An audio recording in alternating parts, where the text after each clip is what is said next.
What's up, everybody, and welcome back to Lesser Athletes. My name is Chadwell, and today, like always, an interesting video for you here on the channel. Who will dethrone Giulia?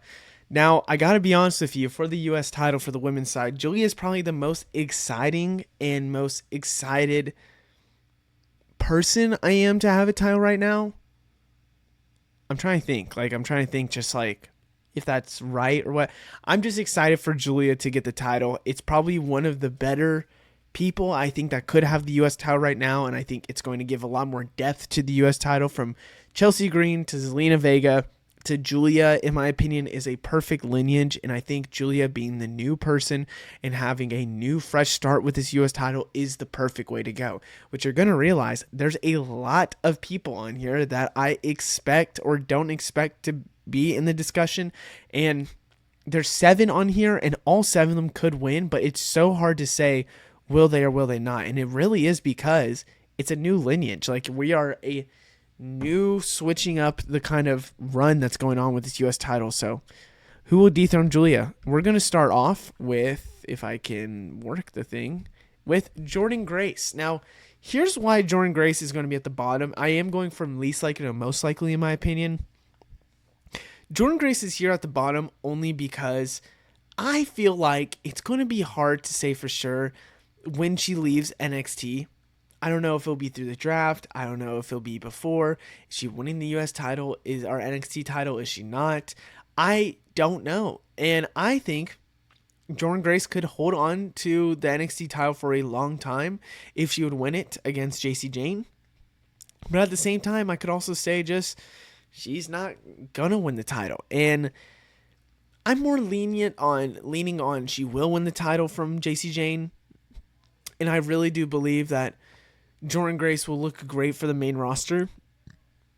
Maybe Giulia has an open challenge. Jordynne Grace answers the call, and Giulia loses the title to Jordynne Grace after a decent run. I think something like that could work.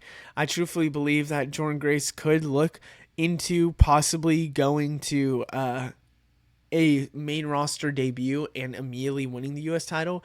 I gotta be honest with you, Jordynne Grace is a good pickup here, but I just don't know if that happens, truthfully. Next is Charlotte Flair, and I think the reason why I don't have her so higher is because she's a heel character, in my opinion, more than a babyface. I know WWE tries to push her as a babyface. It'll never happen. So just lean into the heel work, and I think it's worked for her doing that. To me, it feels like Charlotte Flair should go after these mid-card titles. I think that's the best route for her. Now, does she go after Stephanie Vaquer, maybe after being Becky Lynch for the title? Does she go after Bayley after winning the title? I don't know. I just think going for these babyfaces makes sense. Giulia, not a babyface. So for that reason, I don't think I can say Charlotte Flair is a good pick here, truthfully. So right now, in my opinion, I have to say I don't have Charlotte Flair as a high winner, but I think in the future she could be really good.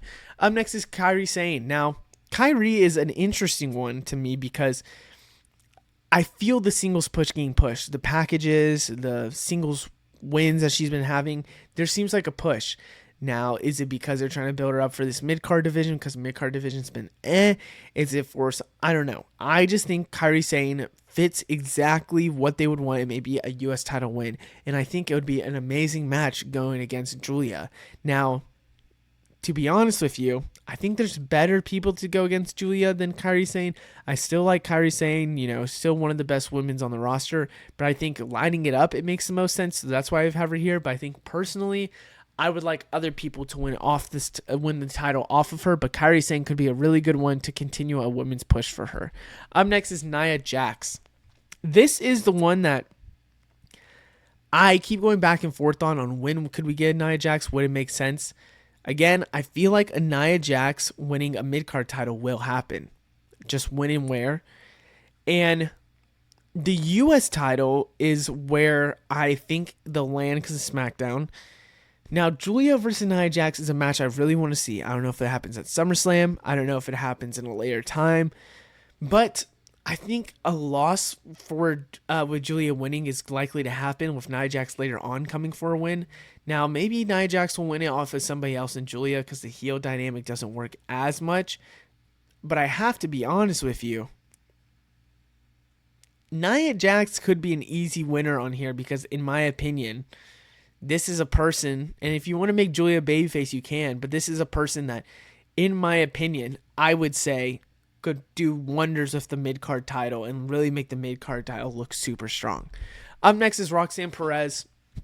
Now, I think this is more likely she'll go for the IC title and win the IC title than anything, and not the US title. Am I still going to mention her? Yes, because I think there is a chance that Roxanne Perez wins the US title if Judgment Day would go to SmackDown. I think Giulia and Roxanne have had beef in the past. They've had beef since NXT. Then you go look them tag teaming, and then they have beef there. I think Roxanne and Giulia is a future matchup that we will see. Now, is it for the US title? Is it for a bigger women's title in the future? I don't know. But to be honest with you, I like the shout that Roxanne and Giulia could go for the US title. They'll bring more weight to these feuds. I like this Roxanne and Giulia feud that potential we could really have. And I really do believe Giulia is going to be a good champion. And I think Roxanne will add to that, if anything. Now, these are my two that I believe truthfully should be big favorites. Now, this is just me saying it right now, not looking at the future, or not looking at like a draft or something, which could switch up everything. Asuka, if she's not winning a main title, I would love a mid-card title on Asuka, and here's why. I think it is going to take a little bit before we see Asuka again, like Asuka like she was in the past. The build-up with Queen of the Ring has set her up as a demon in this division already. I think you could have Io Sky and Asuka go against each other at SummerSlam. But to be honest with you, I see more than likely maybe a Asuka and Giulia feud if Asuka would get moved to SmackDown, with both of them going against each other, two great women's NXT champions in the past, going against each other. I think both have great styles to go against each other as well. And I think ultimately having Asuka versus Giulia for the US title would be a great feud. Asuka is a strong babyface, and then you have your heel and Giulia.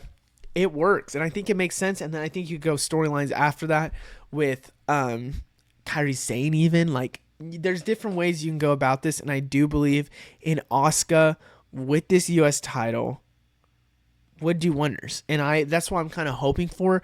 And I really do believe that'll happen on SmackDown. But because this other person's on SmackDown, I'm going for her. And I think getting a title on her ASAP with how over she is needs to happen. But it's hard to say that. And it's Alexa Bliss. Now, here's the only thing that's really difficult for me to say this. The whole Charlotte Flair and Alexa Bliss thing's been weird. Maybe they win the tag titles, lose them, they're still frenemies. Alexa Bliss ultimately wins the US title, they're still frenemies. And then Charlotte Flair, goes after Alexa Bliss, setting up Alexa and Charlotte Flair for the US title. Now, I really do believe Alexa Bliss is someone that should get a title run soon. Now, I was thinking maybe it goes to Raw and really does damage there, because I would like that championship on Alexa Bliss, but I don't know. I think a mid-card title does make sense. Alexa Bliss is super over. Giulia isn't over as much as you would hope with the fans, but she's still a heel, so it makes sense why. And then you have Alexa Bliss, a huge over babyface, against a heel like Giulia. Maybe Giulia picks up a win before that and goes against Alexa Bliss. I don't know. I just think that is a feud that I would really want to see, and I think it would make sense to give Alexa Bliss the title. And that's who I'm really the one person that I think is most likely to get this title. So, other than that, I hope you guys enjoyed. Let me know what you think down in the comments below. I'll see you in the next one. Goodbye.